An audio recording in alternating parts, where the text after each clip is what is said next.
Sonic Universe Issue 52. Eventually, the guard asks Bunny how she's doing, when she should know, and says that not all of Jack's sandblasters buy into his insanity, and some are just following orders. Thankfully, Bunny apologizes immediately, believing her. The girl says Jack's been running the city into the ground for years, and she's naturally asked why she's still in the city. She explains that she was a citizen of the city when the Robians attacked it non-stop, and when all the Robians were turned back, she thought there'd be no more need for fighting. But as we know, Jack somehow kept mistreating the former Robians until they went back to Eggman for protection. Not everyone was able to leave, because one of them was too sick to escape. You have to read the behind-the-scenes thing on this issue to find out that she's sick because she's a snow leopard. She's in the desert. And somehow nobody helped her except the guard, who actually fell in love with her. Wow. This is a pleasant surprise that really takes advantage of the fact that it's a fan comic. At this rate, IDW will always be too cowardly to say it has a gay character in it. And here it references that like it was nothing, with Bunny not even reacting. She convinced Jack to let Holly stay in the city as long as she served Jack without question. But since then, everyone's treated her and Holly like garbage because Holly was a former Robian. So that makes no sense, and that's supposed to be why she'll help Bunny. Never mind, it's the right thing to do. I can easily think of another reason for why they'd be mistreated, which would have been actually realistic. She began hating everything the city stands for because of it. But she can't leave Holly behind or risk Jack hurting her if she betrayed him. She goes home to Holly and gives her only lunch from the mess hall. And Holly tells her not to starve herself for her sake, and lampshades that she's a burden to her because she's bedridden.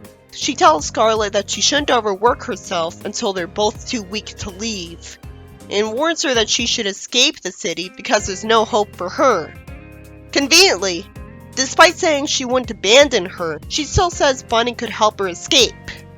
Holly advises her to help her escape and hopes she'll come back to save them. Then Scarlet insists on calling Bunny crazy for being smart enough to get cybernetics, even if in a dumb way. Does the writer want me to like this character or not? Holly hugs her and pets her and sides with Bunny. So the next morning, Scarlet tells Bunny she'll help her escape, and warns her that there's other prisoners that Jack plans on abusing. She says only Jack would know where they are, and Scarlet brings Bunny to Jack's gang when Jack's not there. They don't think Bunny's a threat because she's got restraints designed to keep Legionnaires from causing trouble.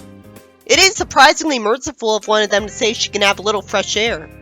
And another one asks the two girls to join their poker game. One of them says he's always happy to speak with someone with an appreciation for fine technology. And it turns out Jack's the one who really has it out for the Robians. One of them says that if Jack was open-minded, they could salvage more Eggman technology to fortify the city, instead of scraping by with obsolete contraptions. Bunny asks why Tech suddenly walked out in the middle of the game, and it's explained that he doesn't usually hang out with them. Bunny says that Jack's gang could partner up with the Dark Legion and get more tech, and the genius says that's great because it could turn Sandblast City into a technological marvel, like Albion, or apparently the United Federation. And the green bird that sort of resembles Bean says that it'd be nice to have the city be more open to the rest of the world. Bunny says they could start by telling her where they kept the stolen cargo. I love how well things are going for Bunny. It's not too convenient to be believable that they'd hate Jack enough to think differently from him. It's actually more realistic. And I thought these characters were irredeemable. The genius says he'll lead her to the missing cargo and cyborgs, who get let out. Bunny thanks the genius for giving her flying apparatus back. He doesn't have to say apparatus. He says he'll tell Jack that the other guard blundered. He must be from somewhere other than the city if he talks like this, with a different accent entirely from Jack. I don't like that he laughs when saying he hopes Bunny enjoys his parting gift. I've been hoping his smirk earlier was because he's planning against Jack. Bunny at least says she doesn't trust him, but knows he wouldn't pull a double cross if it meant missing out on new tech. Bunny gets to the flying saucer, which gets chased by Jack's car, and Scarlet aims and intentionally misses them, and lies that she doesn't want to damage the cargo. She should have aimed below them. If you try to aim above something to try to not hit it, you might actually hit it by accident, because aiming above something is already something you're supposed to do to account for gravity. Bunny flies, but it turns out she has a hard time flying for some reason, which makes Scarlet worry that Shift is responsible. Bunny should know that she might be implicating Scarlet by apologizing to her by name when she shoots lasers near a car. Maybe Jack assumes that they were talking together in a friendly way, but she was in the jail the whole time, and that didn't mean they were actually conspiring. Bunny flies away, and the genius thinks that he would have preferred more time to finish repairing her jetpack, but it worked out well enough. And Bunny angsts, but then the story ends with the Iron King complaining that he's returned at last without his mace and wants to reclaim the Iron Dominion. I know he's invincible, but still, good luck doing that when you're just one guy. He'd still need help. This story was by Sonic Wind Attack. It's a pleasant surprise that Bunny escaped in this issue.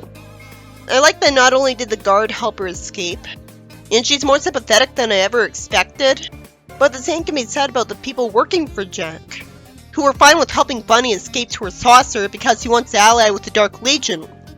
That's because it'd make the city have much better technology, making it a marvel in that regard. It makes sense because it takes advantage of how he was suddenly established to be the type to talk formally after Flynn. So him being a tech guy is a natural fit. And since Scarlet thinks Jack was running the city to the ground, for all we know, it won't be worse off if it allied with Adele, counterintuitively. This was a nicer story than I expected after the previous issue in the arc.